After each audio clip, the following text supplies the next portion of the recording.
বিদ্যাদান পরিচালনা পর্ষদ এখানে উপস্থিত আছেন আমাদের এই জামাত বিদ্যাদানের সমাবর্তন প্রধান শিক্ষক জনাব মোহাম্মদ আবু বকর খান, উপস্থিত আছেন সহকারী প্রধান শিক্ষক, আমাদের ম্যানেজিং কমিটির সদস্যবৃন্দ এবং আমাদের এই প্রতিষ্ঠাতা ফ্যামিলির সদস্যবৃন্দ, অভিভাবক মণ্ডলী, সবাইকে আমার সালাম, আসসালামু আলাইকুম। আসলে আমাদের স্পন্সর প্রায় সবই বলে গেছে, আমাদের আর বলার কিছু নেই। তবে আমি একটা কথা বলবো, সেটা হলো আমরা প্রতি বছরই 5 জানুয়ারি আমাদের এই বিদ্যালয়ের প্রতিষ্ঠা বার্ষিকী, সেখানে আমরা অভিভাবক সমাবেশ করি। তো আমরা খুশি হব তখনই যখন এরকম উপস্থিতি আপনারা সেই জানুয়ারির প্রথম থেকেই থাকবেন এবং থাকে সারাটা বছর আমাদের সাথে যোগাযোগ করবেন।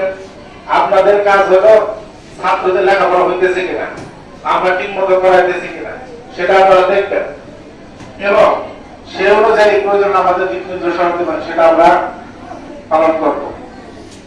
আর অনেকেই আছে যে সারা বছরে একবারও কোনো ছাত্রের খোঁজ খবর নেন না। একটু দয়া করে আপনারা একটু ছাত্রছাত্রীর খোঁজ খবর নেবেন, কারণ আপনারা যদি খোঁজ খবর না নেন তাহলে কিন্তু আমরা বুঝতে পারবো না যে আপনাদের ছেলে মেয়েদের প্রতি আপনাদের দরদ কত।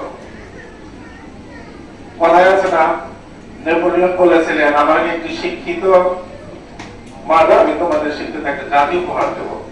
আপনারা দেখেন প্রাইমারিতে যারা বাচ্চা পড়াইছেন মা সমাবেশ করে, সে কিন্তু বাবা সমাবেশ করে না। এই জন্যই যারা অভিভাবক আছেন সাধারণত মায়ের সন্তানদের কাছে বেশি থাকে। আপনি যদি দয়া করে ছাত্ররা স্কুলে আসে কি আসে না, বাড়িতে পড়ে কি পড়ে না, সেটা আপনাদের মানে দেখতে হবে। অনেক সময় আছে আমার যারা ছেলে মানুষ আছে, আমাদের সন্তানদের আমরা খোঁজ খবর নিতে পারি না, বিভিন্ন কারণে খোঁজ খবর নিতে পারি না।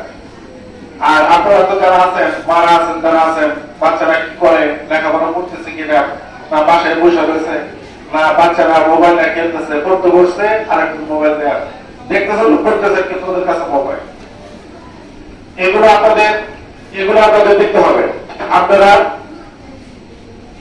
এগুলো যদি না দেখেন, আর আমি অনুরোধ করব প্রত্যেক ক্লাসে ক্লাস টিচারদের সাথে আপনারা যোগাযোগ রাখবেন যে আপনাদের বাচ্চারা কিরকম লেখাপড়া করে আর কিরকম তাদের পারফরমেন্স পরীক্ষা হয়। আমাদের সাপ্তাহিক পরীক্ষা, মাসিক পরীক্ষা, অর্ধবার্ষিক পরীক্ষা হয়।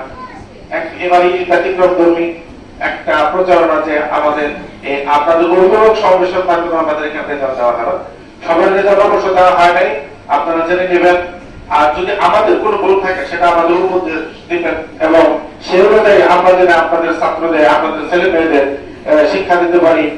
এই বক্তব্য রেখে আমি আমার বক্তব্য শেষ করছি। আসসালামু আলাইকুম।